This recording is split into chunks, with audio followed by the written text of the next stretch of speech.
Neurodevelopmental disorders also includes communication disorders.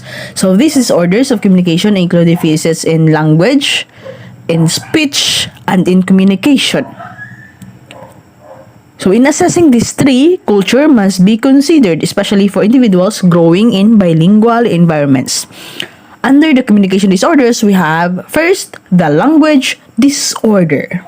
So for its diagnostic criteria, for the criterion A, persistent difficulties in the acquisition and use of language across modalities due to deficits in comprehension or production that includes the following. First, reduced vocabulary, limited sentence structure, and the impairments in discourse. So the child's first words and phrases are likely to be delayed in onset. Vocabulary size is smaller and less varied than expected, and sentences are shorter and less complex with grammatical errors, especially sa past tense. So yung mga deficits in comprehension of language are frequently underestimated, as children may be good at using context to infer meaning. So there may be word-finding problems, impoverished verbal definitions, or poor understanding of synonyms, multiple meanings, or wordplay appropriate for age and culture. So problems with remembering new words and sentences are manifested by difficulties following instructions of increasing length, difficulties rehearsing strings of verbal, and difficulties remembering novel sound sequences. So a skill that may be important for learning new words. So difficulties with this course are shown by a reduced ability to provide adequate information about the key events and to narrate a coherent story. So language learning and use is dependent on both the receptive and expressive skills. So expressive ability refers to the production of vocal, gestural, or verbal signs. While receptive ability naman, nag-refer siya sa process ng pag-receive at pag-comprehend ng language messages. Again, expressive ability refers sa production, while yung receptive ability refers sa pag-process o sa pag-receive and comprehend ng language messages. For the criterion B, we have language abilities are substantially and quantifiably below those expected for age, resulting in functional limitations in effective communication, social participation, academic achievement, or occupational performance, individually or in any combination. So the language difficulty is manifested by ability substantially and quantifiably below that expected for age and significantly interfering with academic achievement, occupational performance, effective communication, or socialization. For the criterion C, which is the onset of symptoms, is in the early developmental period. So a diagnosis of language disorder is made based on the synthesis of the individual's history, direct clinical observation in different contexts, and scores from standardized tests of language ability that can be used to guide estimates of severity. And for the criterion D, the difficulties are not attributable to hearing or other sensory impairment, motor dysfunction, or another medical or neurological condition, and are not better explained by intellectual developmental disorder or global developmental delay. For the associated features, affected individuals and even children may appear to be shy or reticent to talk, may prefer to communicate only with family members or other familiar individuals. Although these social indicators are not a diagnostic of a language disorder, if they are notable and persistent, they warrant referral for a full language assessment. For the development and course, language disorder diagnosed in children aged 4 years and older is likely to be stable over time and typically persists into adulthood. Although the particular profile of language strengths and deficits is likely to change over the course of development. Language disorders can have social consequences across the lifespan. So language acquisition changes from onset in toddlerhood to adult level. Individual differences are not highly predictive of later outcomes. So pag 4 years old, individual differences are more stable and highly predictive of later outcomes. Yun na kanina, 4 years and older, stable na siya over time and persists into childhood. So social consequences across the lifespan includes peer victimization, and females are 3 times the risk for sexual assault. So for the risk and prognosis factors, so children with receptive language impairments have a poorer prognosis than those with predominantly expressive impairments. So for the environmental, bilingualism does not cause or worsen a language disorder, but children who are bilingual may demonstrate delays or differences in language development. A language disorder in bilingual children will affect both languages. Therefore, assessment across both languages is important to consider. For the genetic and physiological, language disorders are highly heritable, and family members are more likely to have a history of language impairment. Population-based twin studies consistently report substantial heritability for language disorder, and molecular studies suggest multiple genes interacting on causal pathways. For the differential diagnosis, normal variations in language, so distinction may be difficult to make before age 4 years. So regional, social, or cultural, ethnic variations of language must be considered when an individual is being assessed for language impairment. For hearing or other sensory impairment, hearing impairment needs to be excluded as the primary cause of language difficulties. Language deficits may be associated with a hearing impairment or other sensory deficits or a speech motor deficit. When language deficits are in excess of those usually associated with these problems, a diagnosis of language disorder may be made. For the intellectual developmental disorder or intellectual disability, so language impairment is often the presenting feature of intellectual developmental disorder. Language disorder can occur with varying degrees of intellectual ability, and a discrepancy between verbal and nonverbal ability is not necessary for a diagnosis of language disorder. So, autism spectrum disorder. Autism spectrum disorder frequently manifests with delayed language development. However, autism spectrum disorder is often accompanied by behaviors not present in language disorder, such as lack of social interest or unusual social interactions. So, unrigid adherence to routines and repetitive behaviors. So we will discuss further autism spectrum disorder later. So neurological disorders. Language disorder can be acquired in association with neurological disorder, including epilepsy. Language regression. Loss of speech and language in a child at any age warrants thorough assessment.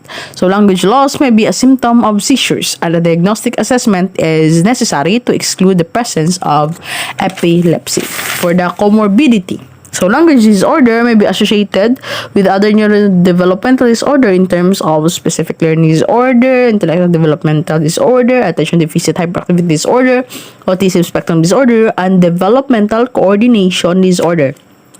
It is also associated with social pragmatic communication disorder and may co-occur also speech and sound disorder. Next online, under the communication disorders, we have the speech sound disorder. For the criterion A, persistent difficulty with speech sound production that interferes with speech intelligibility or prevents verbal communication of messages. So speech sound production describes the clear articulation of the phonemes that in combinations make up spoken words. So these phonemes and these spoken words were discussed in our experimental research. Speech sound production requires both the phonological knowledge of speech sounds and the ability to coordinate the movements of the articulators, such as the jaw, the tongue, and the lips, with breathing and vocalizing for speech.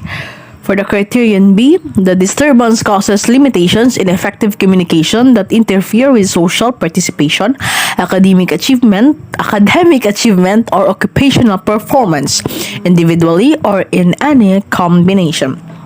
So children with speech production difficulties may experience difficulty with phonological knowledge of speech sounds or the ability to coordinate movements for speech in varying degrees.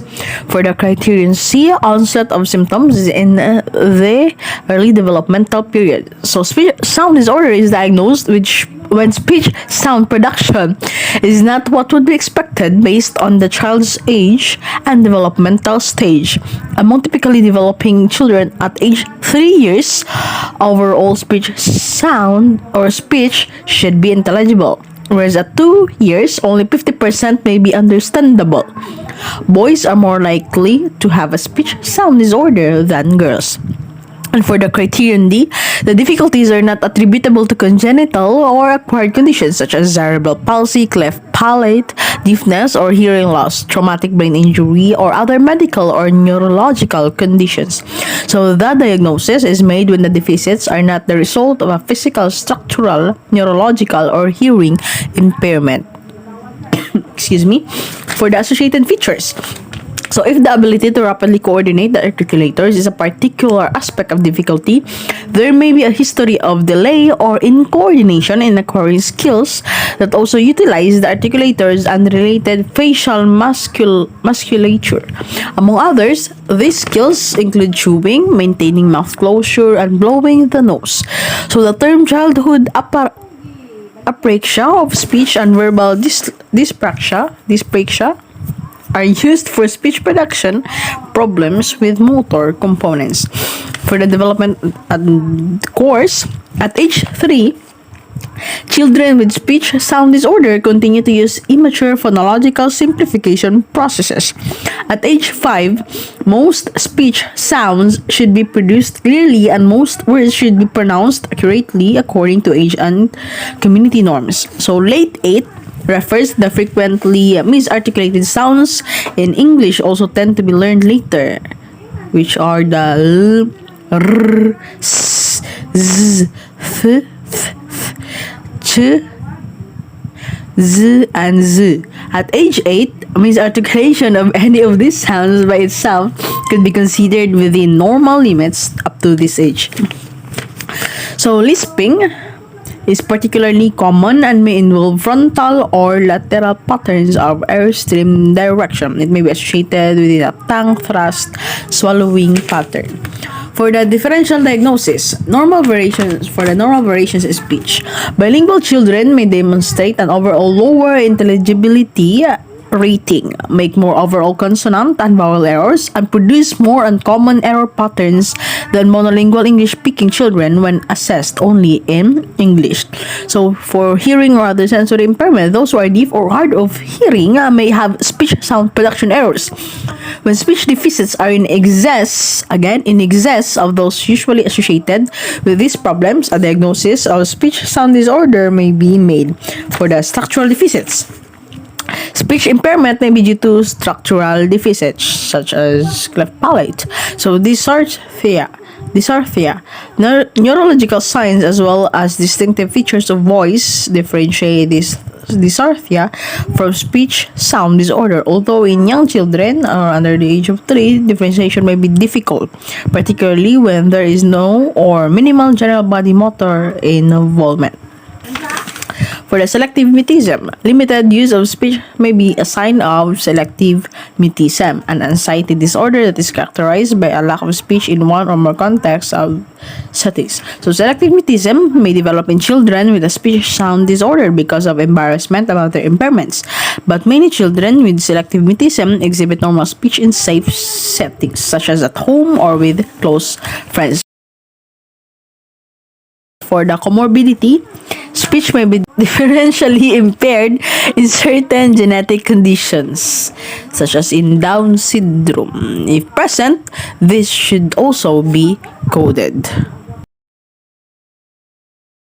Third online, for the communication disorders, we have the childhood onset fluency disorder or the stuttering.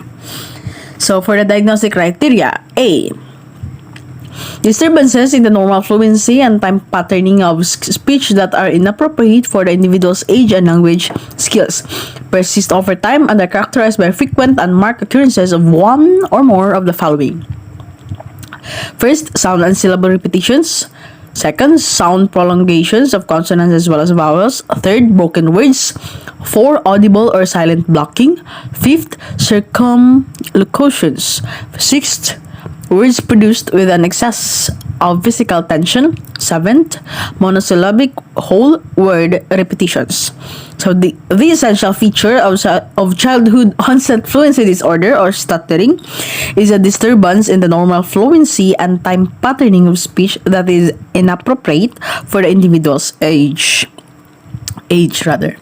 So this disturbance is characterized by frequent repetitions of prolongations of sounds or syllables and by other types of speech disfluencies, including broken words, such as pausing within a word, audible or silent blocking, such as filled or unfilled pauses in speech, circumlocutions or word substitutions to avoid problematic words, and words produced with an excess of physical tension, and monosyllabic whole word repetitions such as I see him. Criterion B, the disturbance causes anxiety about speaking or limitations in effective communication, social participation, or academic or occupational performance, individually or in any combination. So the disturbance in fluency may interfere with academic or occupational achievement and with social communication. The extent of the disturbance varies from situation to situation and often is more severe when there is special pressure to communicate. This fluency is often absent during oral reading, singing, or talking to inanimate objects or to pets. So for the criterion C, the onset of symptoms is in the early developmental period. So when later onset cases are diagnosed as F98.5, so these are called the adult onset fluency disorder. For the criterion D, the disturbance is not attributable to a speech motor or sensory deficit. This fluency associated with neurological insult or another medical condition and is not better explained by another mental disorder. For the associated features, it includes avoidance fluency, stress and anxiety, motor movements, language abilities. So relationship between fluency disorder and language abilities is unclear. Studies have shown that both structural and functional neurological differences in children who stutter. Again, studies have shown both structural and functional neurological differences in children who stutter. Males are more likely to stutter than females, with estimates varying depending on the age and possible cause of stuttering. So causes of stuttering are multifactorial, including certain genetic and neurophysiological factors. For the development and course, so the disorder occurs by age of 80% to 90% of affected individuals with age at onset.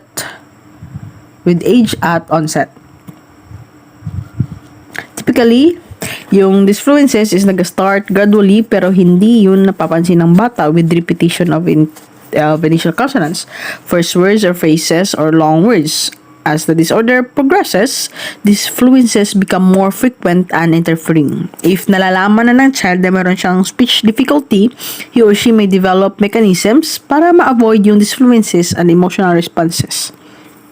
So for the risk and prognosis factors, we have genetic and physiological. So the risk of stuttering among first-degree biological relatives of individuals with childhood onset fluency disorder is more than 3 times the risk in the general population. To date, mutations of 4 genes that underlie some cases of stuttering have been identified. For the functional consequences, in addition to being features of the condition, stress and anxiety can exacerbate this fluency. Impairment of social functioning may result from this anxiety. So negative communication attitudes may be a functional consequence of stuttering starting in the preschool years and increasing with age. For the differential diagnosis, so sensory deficits, these fluencies of speech may be associated with a hearing impairment or other sensory deficit or a speech motor deficit. So when the speech disfluences are in excess of those usually associated with these problems, a diagnosis of childhood onset fluency disorder may be made. For the normal speech disfluences, the disorder must be distinguished from normal disfluencies that occur frequently in young children, which include whole word or phrase repetition, incomplete phrases, interjections, unfilled pauses, and parenthetical remarks. If these difficulties increase in frequency or complexity as the child grows older, a diagnosis of childhood onset fluency disorder may be appropriate. For the specific learning disorder with impairment in reading, children who have these fluencies when they read aloud may be diagnosed mistakenly as having a reading disorder. Oral reading fluency typically is measured by timed assessments. Slower reading rates may not accurately reflect the actual reading ability of children who stutter. Excuse me. Bilingualism. It is necessary to distinguish between these fluencies resulting from attempts to learn a new language and these fluencies that indicate a fluency disorder, which typically appear in both languages. For the medication side effects, stuttering may occur as a side effect of medication and may be detected by a temporal relationship with exposure to the medication. Adult onset disfluencies. If onset of disfluencies is during or after adolescence, it is an adult onset disfluency rather than a neurodevelopmental disorder. So, Tourette's disorder. Vocal tics and repetitive vocalizations of Tourette's disorder should be distinguishable from the repetitive sounds of childhood onset fluency disorder by their nature and timing. Comorbidity. Childhood onset fluency disorder can co-occur with other disorders such as attention deficit hyperactivity disorder, autism spectrum disorder, intellectual developmental disorder, language disorder, or specific learning disorder, seizures disorders, social anxiety disorder, speech sound disorder, and other neurodevelopmental disorders. Fourth online, we have the social pragmatic communication disorder. For the diagnostic criteria: A. Persistent difficulties in the social use of verbal and nonverbal communication as manifested by all of the following. First, deficits in using communication for social purposes, such as greeting and sharing information in a manner that is appropriate for the social context. Second, impairment of the ability to change communication to match context or the needs of the listener, such as speaking differently in a classroom than on a playground, talking differently to a child than to an adult, and avoiding use of overly formal language. Third, difficulties following rules for conversation and storytelling, such as taking turns in conversation, rephrasing when misunderstood, and knowing how to use verbal and nonverbal signals to regulate interaction. Fourth, difficulties understanding what is not explicitly stated and non-literal or ambiguous meanings of language. So for the criterion, A. Social pragmatic communication disorder is characterized by a primary difficulty with pragmatics as manifested by deficits in understanding and following social rules of both verbal and nonverbal communication in naturalistic contexts, changing language according to the needs of the listener or situation, and following rules for conversations and storytelling. For the criterion B, the deficits result in functional limitations in effective communication, social participation, social relationship, academic achievement, or occupational performance individually or in combination. So the deficits in social communication result in functional limitations. The onset, for the criterion C, the onset of the symptoms is in the early developmental period, but deficits may not become fully manifested until social communication demands exceeds limited capacities. For the criterion D, the symptoms are not attributable to another medical or neurological condition or to low abilities in the domains of word structure and grammar and are not better explained by autism spectrum disorder, intellectual developmental disorder, global developmental delay, or another mental disorder. So the deficits are not better explained by low abilities in the domains of structural, language, or cognitive ability or by autism spectrum disorder. For the associated features, language impairment is characterized by a history of delay in reaching language milestones and historical, if not current, structural language problems. Individuals with social communication deficits may avoid social interactions. Attention deficit hyperactivity disorder, emotional and behavioral problems, and specific learning disorders are also more common among affected individuals. For the developmental course, diagnosis is rare among children younger than 4 years. By age 4 or 5 years, most children should possess adequate speech and language abilities to permit identification of specific deficits in social communication. Some children may improve and others have continuing difficulties until adulthood. Early deficits in pragmatics may cause lasting impairments. For the risk and prognosis factors, genetic and physiological. So, a family history of autism spectrum disorder, communication disorder, or specific learning disorder appears to increase the risk for social pragmatic communication disorder. This includes siblings of children with these disorders who may present with early symptoms of social pragmatic communication disorder. For the differential diagnosis, autism for the autism spectrum disorder. The two disorders can be differentiated by the presence in autism spectrum disorder of restrictive repetitive patterns of behavior, interests, or activities and their absence in social pragmatic communication disorder.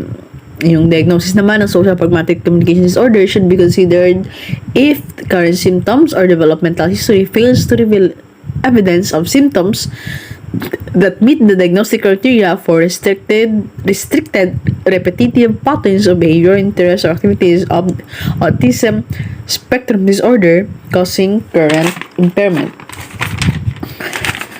For the attention deficit hyperactivity disorder, primary deficits of ADHD may cause impairments in social communication and functional limitations of effective communication, social participation, or academic achievement.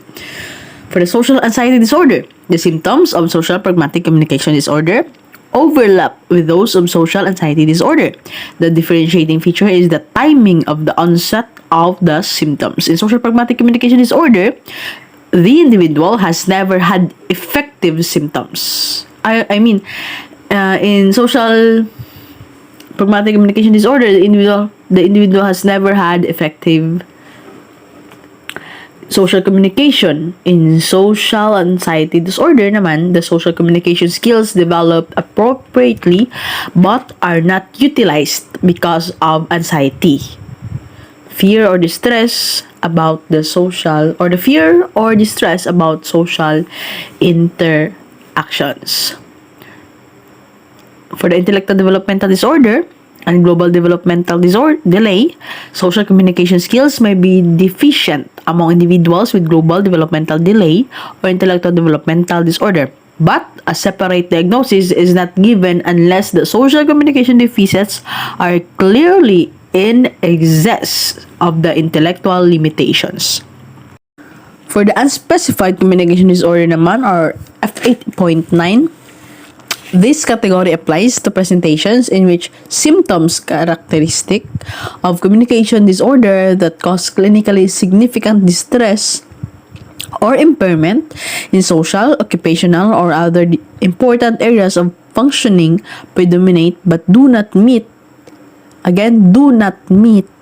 the full criteria for communication disorder or for any of the disorders in the neurodevelopmental disorder diagnostic class. The unspecified communication disorder category is used in situations in which the clinician chooses not to specify the reason that the criteria are not met for communication disorder or for a specific neurodevelopmental disorder, and includes presentations in which there is insufficient information to make a more specific diagnosis.